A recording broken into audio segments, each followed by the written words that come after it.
So basically, diversification as a risk mitigation tools helps us to protect against any type of risk, including political risk as well.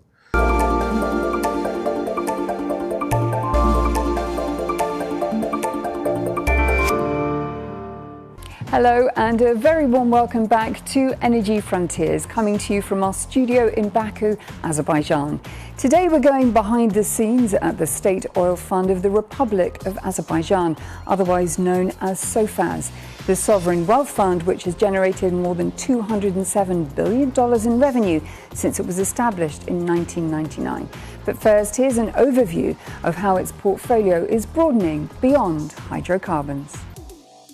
SOFAZ was originally set up to manage Azerbaijan's oil revenues, and in 2025 it pivoted towards sustainable and renewable energy, taking a 49% stake in a 402 megawatt solar-powered portfolio in Italy.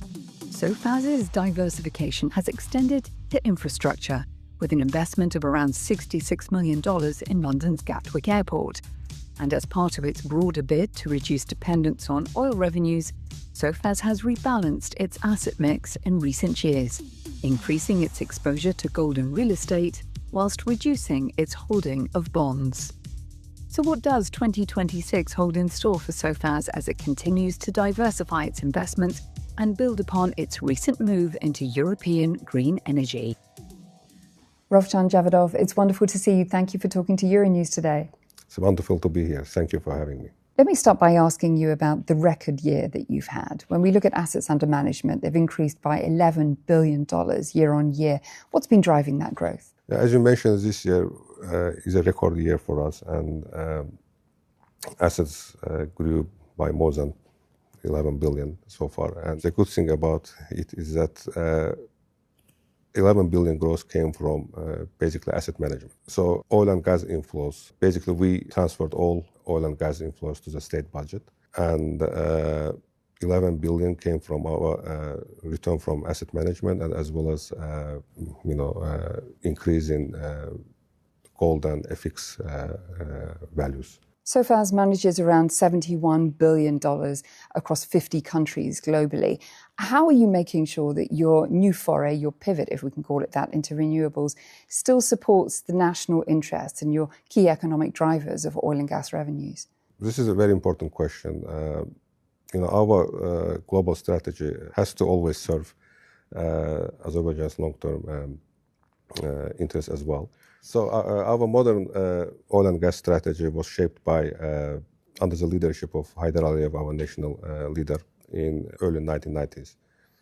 So the idea was clear: to manage oil and gas reserves wisely and responsibly. And it consisted of three pillars. First pillar was about attracting international partners and investment to Azerbaijan. The second pillar was about building secure export routes. And the third pillar was about saving some oil and gas revenues for future generations. SOFAZ was created as a part of the third pillar. Our main goal is to transform depletable oil and gas reserves into long-term financial strengths for the country. We do it by investing these revenues outside of Azerbaijan and creating stable cash flows. As for renewables, this is part of our investment strategy as well. They offer sometimes good and sometimes predictable and stable future cash flow. They help us to reduce risk in terms of oil price volatility. Our strategy is to diversify our investment portfolio, and investments in renewables plays an important role in this strategy. Sticking with the energy weighting of your fund, but moving beyond your recent investments in solar in Europe, where else do you see as particular areas of investment and growth next year? Looking at hydrogen, batteries, infrastructure, transportation, logistics, or something else? We invest in digital infrastructure, we invest in network, we invest in new technologies. Some of them are mature and provide stable cash flows, some of them new and with more growth prospects. But combining them helps us to build more resilient and stable portfolio. So for us, the most important thing is to protect nations' wealth, and it's more important than betting on any single sector. COP30 emphasised the need for all major pools of capital to come together to help close the climate finance gap. Sovereign wealth funds are in a unique position because globally they manage more than $12 trillion. You're in a great position too, and you've started to move in that direction. But what more could you do? How about partnership with multilaterals? What about being an anchor investor? We fully support a global push to close climate finance gap, especially in emerging markets. And to do so, we also partner with major international players, including multilaterals. And we have partnership with International Financial Corporation, IFC. We have partnership with EBRD.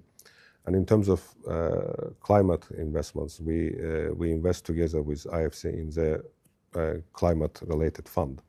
And we are happy to continue doing so, and we are happy to be anchor investor in climate finance. The only requirement is that any project has to be in line with our risk-return profile.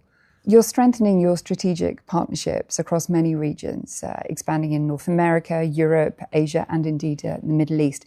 How do you protect those new investments, especially from political or regulatory risks and exposure, not least in Europe, where European energy policy continues to evolve at pace? Risk management has always been at our, has always been central to our investment decision process.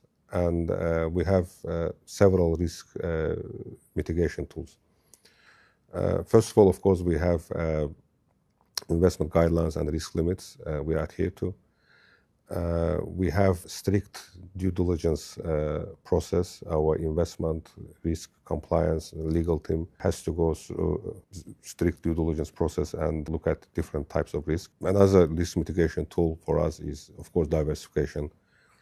Our investments are spread across different asset classes, across different sectors, different countries, different regions. You mentioned Europe. In Europe, we follow regulation and legislations. And of course, all these risk management tools helps us to protect the fund and also to be able to see and invest in different opportunities globally. We have to leave our conversation there, but Rovshan, Javadov, thank you very much for speaking to me today. Thank you for having me. Well, that's all we have time for in this edition of Energy Frontiers, and indeed it's the end of this series. I very much hope you enjoyed it, and for all of the episodes, just head to Euronews.com.